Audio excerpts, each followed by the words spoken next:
Anda menyaksikan Breaking News Kompas TV bersama saya Adistila Rasati. Saudara, Israel kembali menyerang ibu kota Lebanon, Beirut di bagian selatan. Serangan ini terjadi di tengah Iran dan Amerika Serikat semakin mendekati kesepakatan untuk mengakhiri perang.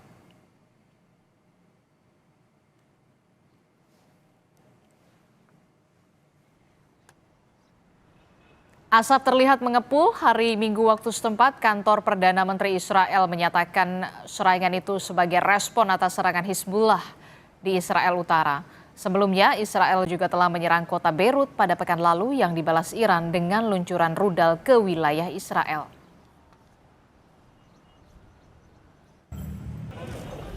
Merespon serangan Israel ke ibu kota Lebanon, Presiden Amerika Serikat Donald Trump menyatakan serangan itu seharusnya tidak terjadi. Trump menyebut terutama pada hari yang ia nilai istimewa karena begitu dekat dengan kesepakatan perdamaian dengan Iran.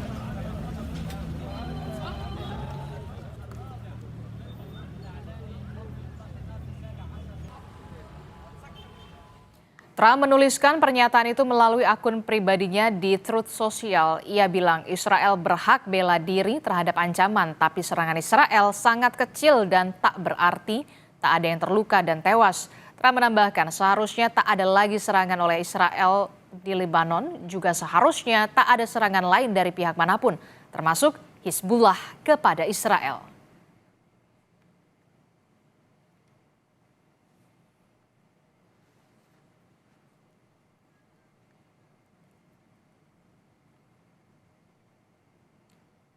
Amerika Serikat Iran sepakat untuk menyudahi perang, namun penghentian perang di Lebanon sebagai salah satu syarat damai Iran terancam dilanggar Israel.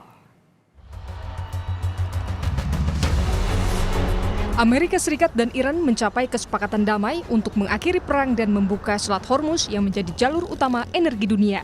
Meski demikian, kesepakatan akan berlaku saat dokumen telah resmi ditandatangani kedua negara. Presiden Amerika Serikat Donald Trump pun mengumumkan kesepakatan melalui Truth Social-nya. Blokade maritim Amerika Serikat akan di-stop usai penandatanganan yang akan dilakukan pada Jumat pekan ini. Trump menuliskan kesepakatan dengan Republik Islam Iran telah selesai.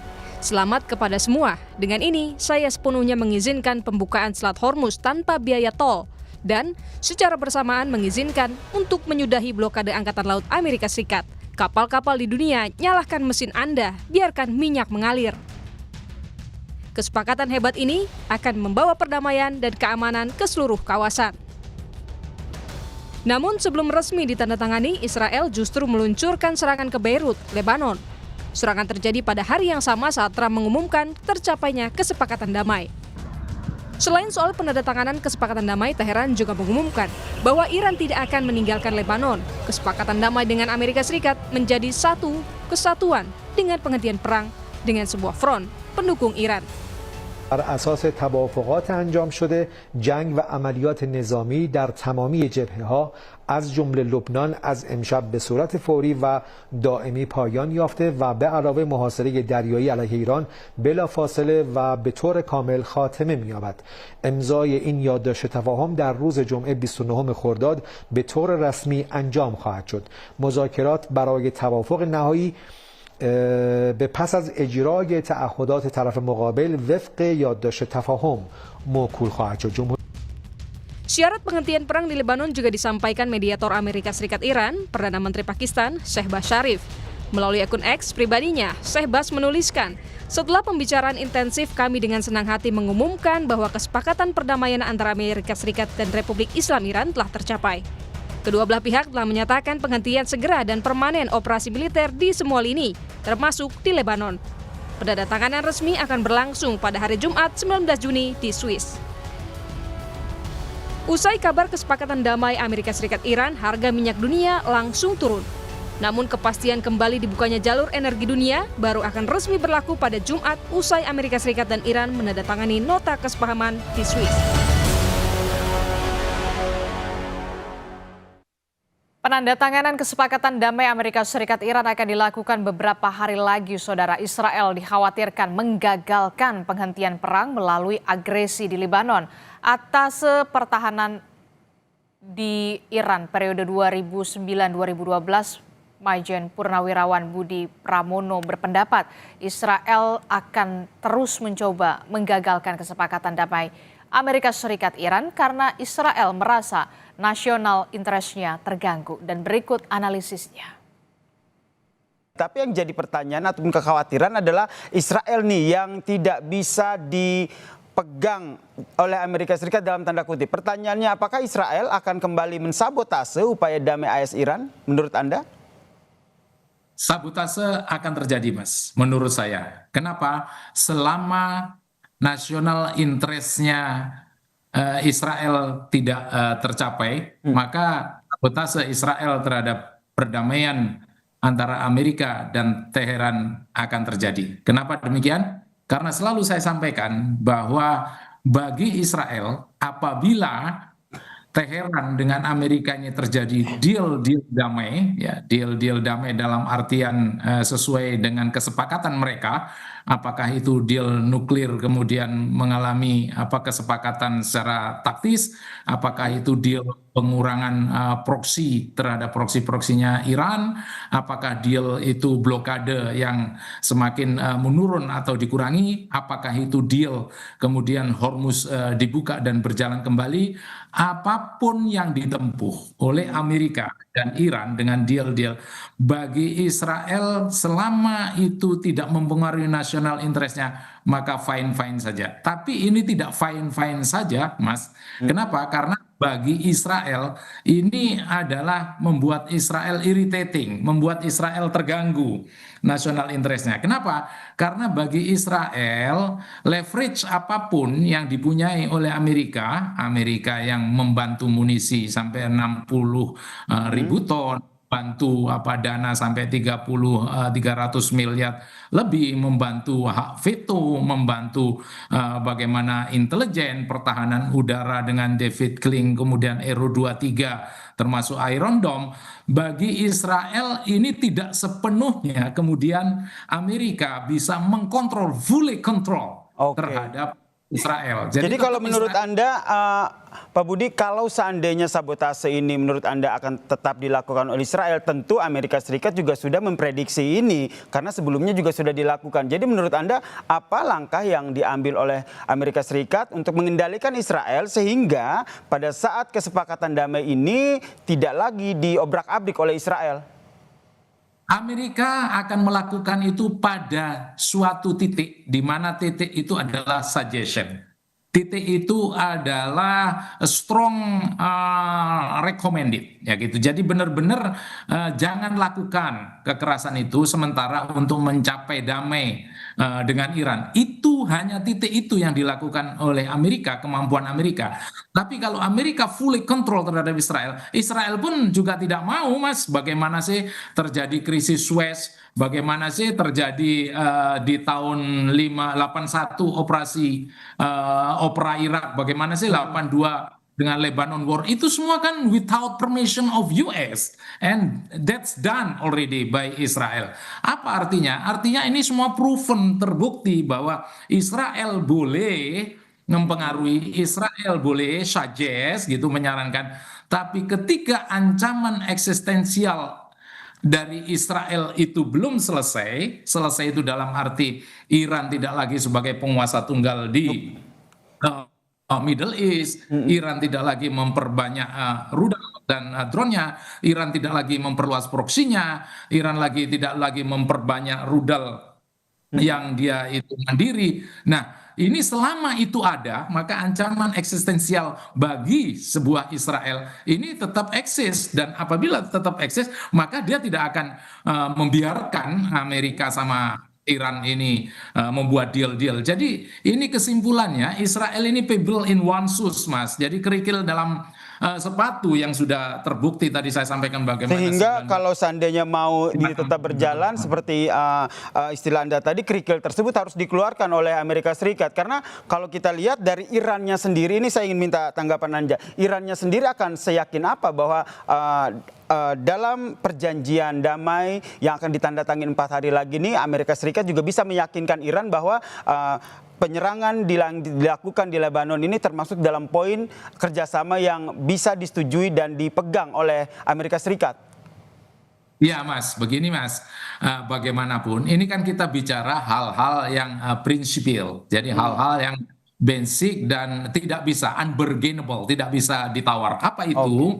Yaitu Hizbullah yang ada di Lebanon. Ini adalah kartu trufnya Iran, Teheran. Mm-mm. Jadi apapun yang terjadi, dia akan tetap lengket kepada Hizbullah, dia akan tetap bantu pada Hizbullah, dia tidak akan melepaskan proksinya dia. Dan ini bagi Amerika adalah sesuatu yang harus dipertimbangkan lagi oleh Iran agar Iran tidak lagi mempedulikan proksi-proksi tersebut. Nah, sedangkan di pihak Iran, Teheran, ya proksinya harus tetap terpelihara. Houthi Harus yang ada masuk di dalam Yaman, poin Lebanon, perjanjian ya. Mm-mm. harus masuk dalam poin perjanjian. That's the point ya, kalimat bagus yang Mas sampaikan, harus masuk dalam perjanjian dan persyaratan. Apabila Amerika tidak mengindahkan itu semua, bagi Iran ya there is no deal at all. Mm-mm. Sehingga pertanyaan selanjutnya, menurut Anda deal ataupun perjanjian damai yang akan ditandatangani 4 hari lagi ini akan niscaya terjadi, atau dari hemat Anda wah ini akan jadi ya omong kosong lagi?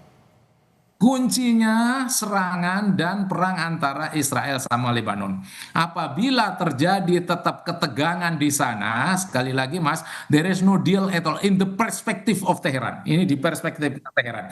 Jadi kalau misalnya saya katakan tidak deal dalam prosentase, ya masih 50-50. Kenapa demikian? Karena Iran dalam hal ini kan juga Teheran sudah mulai engage bagaimana yang namanya Hormuz mulai dibuka. Kalau memang itu terjadi deal Mas ya, kemudian bagaimana technically itu nuklir bisa dibicarakan lagi, kemudian bagaimana nantinya rudal itu juga bisa dalam artian tidak semakin masif. Semuanya yang diinginkan Amerika dijawab oleh Iran dengan jawaban ya diplomatically win-win solution ya dalam hal ini. Karena sekali lagi yang membackgrouni Amerika ini dengan Iran, Teheran ini adalah tidak mau dia terlibat dalam perang besar, exhausted war ini. Karena kalau misalnya itu terjadi, dua-duanya tidak akan merasa beruntung dalam hal ini. Makanya Amerika menginginkan kepada Israel calm down ya. Ini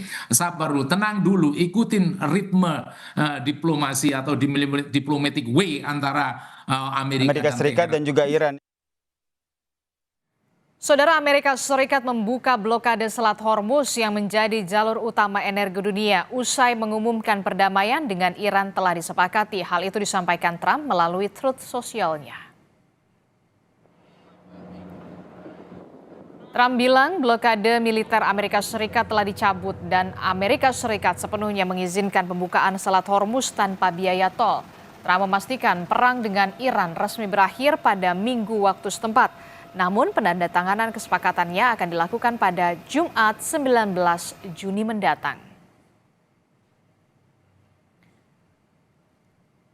Sementara itu, saudara, Israel masih menyerang Lebanon pasca pengumuman nota kesepahaman damai antara Amerika Serikat dan Iran. Peneliti Indo-Pacific Strategic Intelligence Aisyah Kusuma Sumantri berpendapat beda kepentingan nasional antara Amerika Serikat dan Israel terkait Iran jadi batu sandungan kesepakatan damai perang Iran Amerika Serikat, dan berikut analisisnya. Mbak Aisyah, ini Israel menegaskan kalau akan tetap menduduki Lebanon di tengah Amerika Serikat dan Iran yang sedang merajut damai. Nah, apakah dari hal ini Amerika Serikat dan Israel bisa sejalan soal mengakhiri perang terhadap Iran? Ya, terima kasih Mbak Valen. Saya kira di sini hampir seluruh negara di dunia ini sebenarnya menginginkan perangnya selesai, terutama dua pihak yang tengah bertempur saat ini, yaitu adalah Iran dan Amerika Serikat. Nah, terlebih lagi kalau kita bicara tentang negara-negara GCC yang terjebak di antara situasi tersebut ya, dan mereka merasakan betul sebenarnya apa yang dirasakan oleh Iran dalam dampak peperangan yang terjadi. Nah, permasalahannya di sini kita seringkali melihat Amerika Serikat dengan Israel ini sebagai satu paket, tetapi kita lupa bahwa kedua negara ini merupakan dua negara dengan tujuan nasionalnya masing-masing. Nah, permasalahannya kan kepentingan yang kemudian dimiliki dimiliki oleh Amerika Serikat dengan Israel di awal ini memiliki konvergensi ya. Tetapi kemudian lama-lama ya interest tersebut untuk mengganti rezim mula, untuk kemudian memastikan bahwa Israel itu menjadi satu-satunya kemudian great power di kawasan itu ya. Lama-lama kemudian ini agak terpisah. Karena apa? Karena masing-masing baik dari Amerika Serikat maupun Israel ini memiliki kepentingan nasional yang kemudian berbeda satu sama lain. Jadi hal yang kemudian menentukan divergensi dari kepentingan nasionalnya ini rata-rata itu berasal dari sebenarnya politik domestik. Nah, di satu sisi dari Amerika Serikat sendiri, Donald Trump saat ini sedang berusaha untuk memastikan bahwa Amerika Serikat ini bisa keluar dari konflik dengan selamat dan membawa satu saja kemenangan simbolik. Karena kita tahu kemarin Donald Trump kalaupun melanjutkan perang itu harus berlawanan dengan kemudian Kongresnya yang sudah menyetujui War Power Resolution, dan kemudian juga dia harus melakukan posisi win-win antara memuaskan sebenarnya hawkish Amerika ya, lobby-lobby dari kemudian pengusaha yang terkait dengan Zionis Israel, serta kemudian juga dari masyarakatnya gitu. Jadi ini posisi yang sulit bagi Donald Trump. Jadi saat ini dia berusaha untuk membuat Israel ini berada dalam posisi aman meskipun Amerika harus keluar. Caranya bagaimana? Dengan memastikan bahwa negara-negara GCC ini menandatangani Abraham Accord. Permasalahannya kan untuk Israel ini juga berbeda karena dia punya tadi kepentingan domestiknya. Apa? Bahwa sekarang Netanyahu ini tengah berada di dalam masa menjelang pemilu. Di bulan Oktober nanti Netanyahu ini akan mengalami kemudian pemilu baru yang mana dia akan dihadapkan oleh koalisi di antara di antara Naftali Bennett dan Yair Lapid yang sekarang kita tahu bahwa popularitas dari Netanyahu ini sudah mulai tersaingi dengan 41%, sementara koalisi Yair Lapid dan Naftali Bennett itu sekitar 48%. Jadi hal yang kemudian menjadi kemenangan simbolik serta ya kesuksesan military campaign dari Israel ini menjadi sesuatu yang sebenarnya imperatif, sesuatu yang sangat penting gitu. Karena dinilai ini juga akan berpengaruh terhadap performa politik di dalam negeri di Israel. Jadi saya rasa Israel masih akan terus mencoba untuk mencapai politik dalam negerinya ya, gitu, untuk bisa meneruskan politiknya nanti. Ya, ada efek politik yang diharapkan Netanyahu daripada peperangan yang sedang terjadi saat ini. Dan ini juga yang membuat mengapa Israel hingga saat ini masih melakukan serangan. Di sisi lain, Amerika Serikat melalui Donald Trump beberapa waktu lalu bilang bahwa dalam proses kesepakatan yang saat ini sedang disusun sedemikian rupa, jangan sampai ada serangan, tidak boleh ada serangan. Nah, maksud dari pernyataan Trump ini menurut Anda bagaimana, Mbak Aisyah? Saya rasa itu cukup straightforward ya, karena jelas Iran sendiri mengatakan bahwa pertama ya, syarat untuk kemudian bisa melakukan negosiasi antara Amerika Serikat dengan Iran adalah dengan Amerika Serikat menghentikan blokadenya ya, atau menghentikan seluruh tekanan untuk melakukan koersif diplomasi, dan kedua adalah menghentikan seluruh agresi di kawasan Timur Tengah, serta yang ketiga sebenarnya ada satu lagi, yaitu adalah melepaskan ya aset Iran yang ada di luar negeri, reserve Iran di luar negeri. Nah, tapi permasalahannya poin yang kedua tadi nih terkait kemudian menghentikan perang di luar negeri, ini kan harus ada kesepahaman di antara Amerika Serikat dengan Israel. Sementara tadi yang saya bilang ada divergensi di antara kepentingan kedua negara di tengah-tengah perang ini gitu. Amerika Serikat butuh keluar cepat dari perang ini, sementara Israel butuh simbolis kemenangan yang jauh lebih besar dibandingkan dengan Amerika Serikat. Nah, kalau gitu. kayak gini, seberapa besar eskalasi di Lebanon bisa memicu respons dari kelompok-kelompok yang pro-Iran, Mbak Aisyah? Kalau di Lebanon ini jelas memang Iran ini kan dari awal akan menganggap bahwa Hezbollah ini merupakan salah satu sekutu terdekatnya. Karena pertama dia merupakan anggota Axis of Resistance yang kemudian disupport oleh Iran ya. Lalu yang kedua dia merupakan milisi Syiah yang terbesar di kawasan Timur Tengah. Saya kira dengan tidak melepaskan Hezbollah dari negosiasi dan kemudian pembicaraan yang dilakukan antara Amerika Serikat dan Iran, ini kan menunjukkan bahwa Iran itu present di kawasan. Dia hadir di sana sebagai sebuah kekuatan yang legitimate dan dia tidak akan melepaskan sebenarnya dukungannya terhadap aktor-aktor non negara yang disupport oleh Iran. Nah, ini menjadi salah satu hal yang kemudian cukup berat untuk Israel untuk dipenuhi. Tetapi untuk Iran sendiri ini merupakan jaminan. Karena begini, sekarang kalau misalnya tadi sudah dibilang kalau misalnya perlu ada pelibatan Lebanon ya di dalam nanti negosiasi antara Amerika Serikat, Iran dan mungkin Israel bahkan. Tapi permasalahannya kita harus tahu bahwa pemerintah Lebanon ini kan aktor yang berbeda dengan Hezbollah, gitu ya. Bahwa Hezbollah ini merupakan kekuatan politik. Dia lebih dari sekedar terrorist organization seperti salah satu politik terbesar sebenarnya yang ada di Lebanon, sehingga sebenarnya dia juga merupakan aktor yang harus diajak berdiskusi. Pertanyaannya, apakah Amerika Serikat dan Israel mau untuk kemudian berbicara dengan Hezbollah? Saya rasa satu-satunya cara untuk kemudian bisa menghentikan ya seluruh peperangan itu adalah dengan Israelnya stand down. Bagaimanapun caranya Amerika Serikat harus bisa membuat hal itu terjadi. Lalu yang kedua adalah Iran, nanti dia harus juga bisa menekan Hezbollah untuk mengatakan bahwa ini memang benar-benar sesuatu yang harus kita pahami dan untuk menjadi landasan dari pembicaraan yang ada gitu. Apakah sebenarnya menurut Anda serangan-serangan yang dilakukan oleh Israel ke Lebanon itu menjadi sebuah menunjukkan fakta di lapangan kalau sebelum penandatanganan ini real dilaksanakan ya seolah mereka melakukan hal seperti ini aja, atau mereka juga menganggapnya ini adalah hal yang biasa gitu?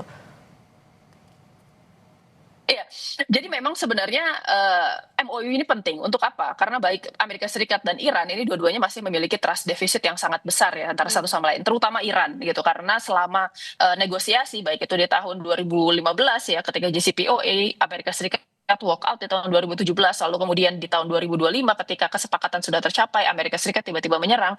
Jadi saya rasa memang diperlukan ini ada waktu jeda sementara ya di mana kemudian keduanya membangun kepercayaan dan kemudian itulah akhirnya negosiasi yang sehat itu bisa terjadi. Nah, tetapi permasalahannya kan ini beda sebenarnya dengan Israel ya. Kalau misalnya Israel kita lihat di sini memang dia punya tujuan. Yang pertama adalah dengan kedua ini kita bicara tentang bagaimana memang ada tendensi ekspansionis oleh Israel gitu yang menginginkan tadi garis batas buffer zone yang ada di antara Israel dan Lebanon ini dimundurkan dari blue line yang sudah disepakati oleh UN ya, itu di push back ke arah sungai Tani. Ini kan sulit kalau kita lihat bagaimana kemudian ini bisa menemukan equilibrium di antara kesemua pihak gitu ya. Kalaupun misalnya seandainya Amerika Serikat dan Iran ini sudah setuju gitu, tetapi permasalahannya Amerika Serikat ini menganggap Israel sekarang sebagai bola liar yang agak sulit untuk kemudian dikendalikan. Gitu. Nah, jadi singkat saja Mbak, kalau gitu dengan situasi yang terkini di saat Israel masih menggempur Lebanon, mungkin nggak penandatanganan itu bisa terwujud di tanggal 19 Juni nanti?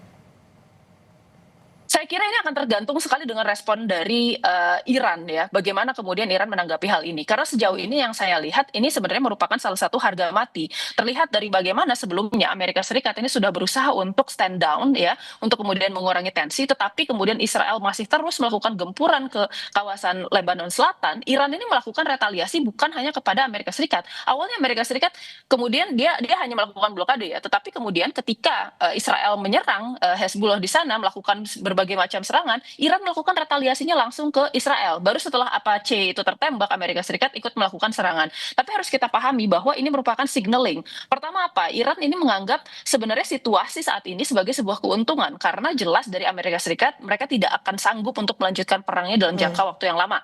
Ya, jadi Israel ini sudah kehilangan support sebenarnya dari Amerika Serikat. Karena tadi War Power Resolution sudah ditandatangani oleh Kongres, lalu kemudian War of the Purse atau perang dompet ini dilaksanakan dengan tidak menyetujui 200 miliar US dollar yang diajukan oleh Donald Trump, sehingga sebenarnya Israel ini dia berada di dalam posisi yang terjepit tetapi tetap mau kemudian mendapatkan kemenangan. Nah, masalahnya satu-satunya cara yang ingin disampaikan statement Iran adalah menyerang Israel untuk memberitahu AS bahwa ya perdamaian tidak akan tercapai selama kemudian Lebanon Selatan ini masih terus diserang oleh Israel. Jadi saya rasa ini sangat tergantung dengan bagaimana Iran merespon dan bagaimana kemudian Iran menolerir. Apakah ya serangan-serangan ini dapat dilihat sebagai respon yang normal ataukah Iran bisa saja tiba-tiba mundur dari semua proses ini karena memang Israel ini tidak memenuhi syarat yang kemudian diberikan sebagai baseline dari negosiasi.